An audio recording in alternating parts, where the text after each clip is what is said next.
How does Jay-Z sit down with Gayle King and she not ask him one question about the intersection between him and Aaliyah and Robert Kelly? Whoa, did you hear what Jaguar Wright just said about Beyoncé and Jay-Z? She's making some serious allegations, claiming they've been involved in some wild stuff, including keeping bodies in their house for ritual purposes. But that's not all. She also alleges that Jay-Z has been working with the feds for years and might have been the one funding the investigation into Diddy to save his own skin.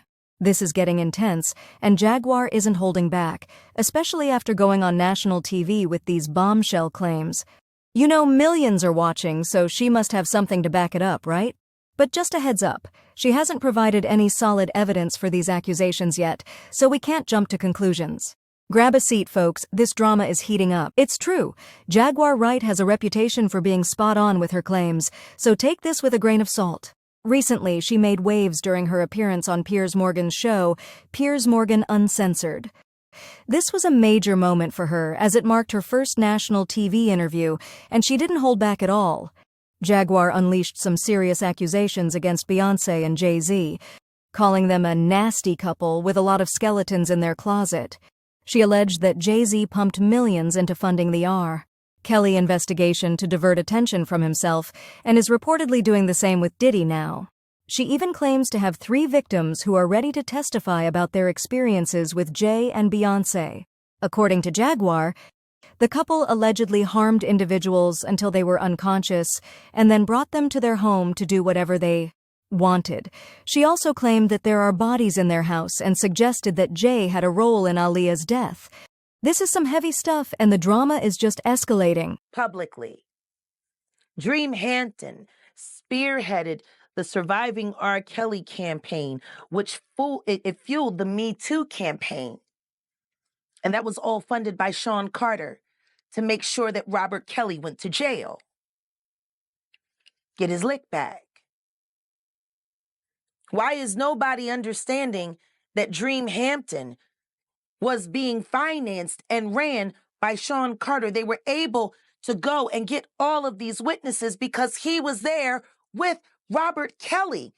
How does Jay-Z sit down with Gayle King and she not ask him one question about the intersection between him and Aaliyah and Robert Kelly? This is insane that people keep refusing to see what's right there. How many victims potentially do you think there could be? Thousands. Thousands. I've talked to hundreds that I deal with still myself. I have 3 victims right now who are willing to give testimony about not only what Mr. Carter has done to them, but his wife as well.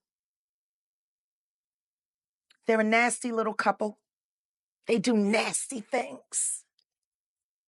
What do you think happened with Kim Keeping people against their will. Putting people on planes while they're unconscious, just like Aaliyah got on that plane. Unconscious. There's a lot of things that people don't want to talk about. Pierce. She also mentioned that these are all things Diddy will be revealing in court once the trial starts, adding that anyone who thinks otherwise just isn't paying attention. If the Me Too movement were real, why aren't they speaking now? They've also been very quiet in this time of the diddler's downfall. Jaguar, Guess they're on vacation. If this goes to court, Jaguar, do you think the world is going to be shocked by what comes out? Oh, absolutely. I just don't know why they are. It's been happening in front of everyone's faces for decades. For decades. How many victims? What's the difference between me and Judy Garland? These allegations have sent shockwaves across the internet, prompting many to recall how close Jay-Z and Beyoncé were to Diddy. People have also brought up a song called Daughter from Beyoncé's recent album, Cowboy Carter, where she hints at possibly harming someone after catching them with her husband.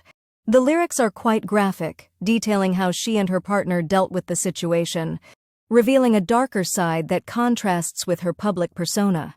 In the song, she addresses the misconception that she's a sweet, innocent damsel in distress, asserting that she can be just as ruthless as her father. The lyrics include lines about a body laid out on a filthy floor and the aftermath of the confrontation, stating, "I really tried to stay cool, but your arrogance deserves my solitude. Now I ripped your dress and you're all black and blue. Look what you made me do." She concludes with a powerful reminder that she's not as innocent as people think, emphasizing that she's the furthest thing from a choir girl. In the song, Beyoncé sings, "If you cross me, just like my father, I'm colder than Titanic water," adding, "Help me, Lord. From these fantasies in my head, they ain't never been safe ones."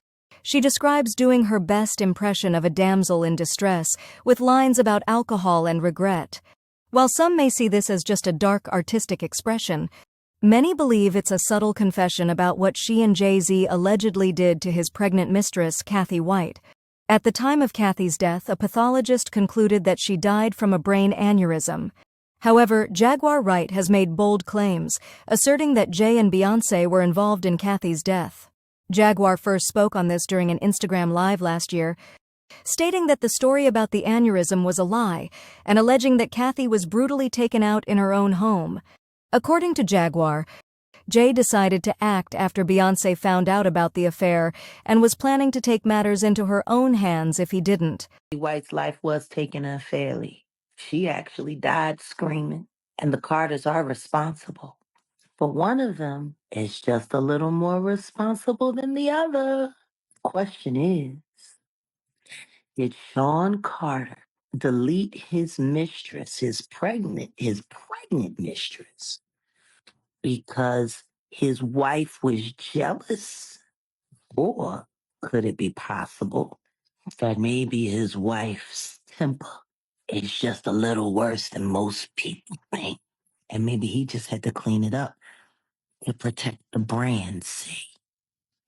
I mean, I'm just speculating. As if those allegations weren't wild enough, Jaguar later appeared in another interview where she not only accused Beyoncé of being involved in Kathy's death but also claimed that Beyoncé allegedly faked her pregnancy. She suggested that Blue Ivy could possibly be the child Kathy was carrying at the time of her untimely death. Claudia Jordan right now. Claudia Jordan don't ever mention my mother name. She mentioned it yesterday. Talking about why people are afraid to come forward. You mean like you? You was Diddy girl. Corey was Jay-Z girl. Why don't you claim your friend? Claudia.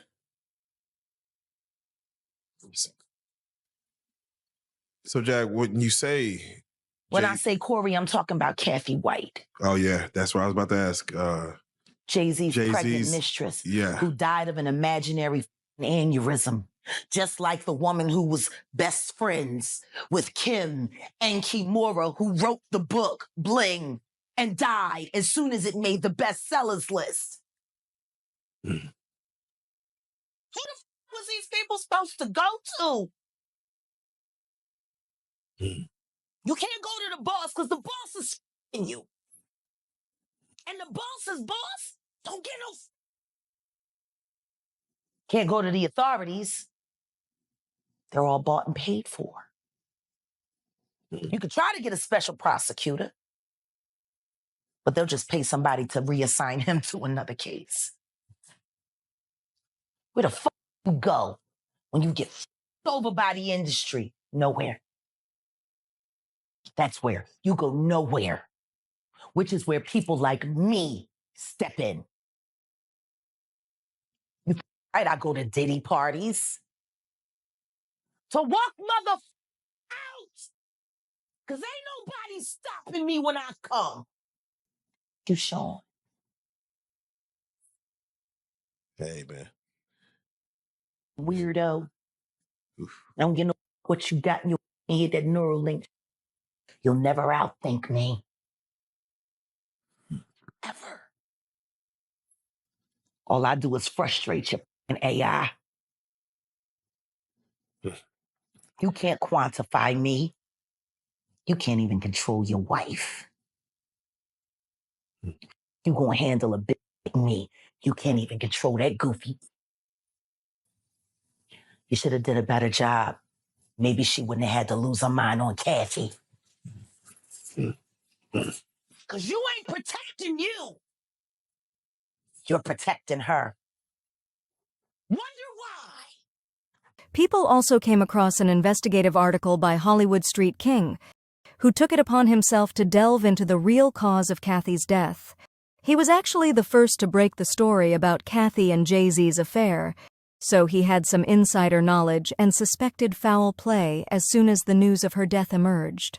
In the article, he wrote, "Yesterday I learned that Kathy Michelle White had suddenly passed away. So I quickly began my investigation. Guess what? Kathy did not die from a brain aneurysm, as widely reported online. According to an NYPD detective I spoke with, her cause of death is still uncertain. Later today, we will have the autopsy and toxicology reports, but right now, her death is considered suspicious." Kathy White died exactly 1 year to the day from when I broke the story about her affair with Jay-Z. He also mentioned that a 911 call came from an apartment on 130 West 19th Street in Manhattan, and that the ambulance took Kathy to Beth Israel Hospital, where she ultimately passed away. He emphasized that it was too early to speculate that an aneurysm was the cause. They will be performing an autopsy later today to determine Kathy's cause of death, but there are suspicions that someone might have harmed her, which is why a toxicology report will be conducted as well, though we'll have to wait about 2 weeks for those results. Just 2 weeks before her death, Kathy was contacted by a major tabloid investigating her connection to Jay-Z. While she didn't reveal much, sources say that after speaking with the tabloid, she called Jay to inform him she was considering going public about their affair, for a price. This all unfolded in the days leading up to her death, which occurred just over 48 hours after the announcement that Beyoncé was pregnant with Jay's baby. The article also included photos of Claudia Jordan and Kathy partying with Jay in the club just months before her passing. Apparently, Kathy was best friends with Claudia, who introduced her to Jay. The evidence is piling up, and let's not forget about the recent revelations from the baby, exposing Jay and Beyoncé for allegedly having a secret meeting at Diddy's house with other influential figures in the industry. I was at a party at Diddy crib in LA. This was the beginning of 2020. You know what I mean? Diddy had put everybody else out the crib, like the influx of people he had put him out. But he had took a liking to me in particular around the time, man, and was really, you know what I mean, like putting his arm around me. Right. So he had put majority of the people out, but he allowed me to stay in there. Mm-hmm. Me and, you know, maybe about 15 others, you know, Right. Jay-Z and Beyonce being, you know, 2 of the other 15 people in the room. So that'll just put into perspective of the type of company I was in Right. at the moment, you know. And she came over and introduced herself to me like as if she had to. Right. Beyonce, cut it out. But I'm a big fan of your work, you know what I'm saying? Whoop de whoop, and that was just dope. That was dope as hell to me, man. That was dope. That was super. Once again, I want to remind everyone that this is all alleged information, and I'm just here to report the tea. As usual, people have had their own reactions to this. One person said, "I'm so happy Jaguar is finally being taken seriously and able to share her truth on a bigger platform. I believe every single word she said. It was loud and clear, and she alluded directly to Beyoncé. My goodness, things are getting deep." Another commenter noted, "Somebody hide Jaguar. She's spilling beans on people who might not take the truth she's sharing too kindly. Jaguar is a real one." Now I want to hear from you. What do you think about Jaguar exposing Beyoncé and Jay-Z on national TV? Do you believe the accusations she made? You know what to do.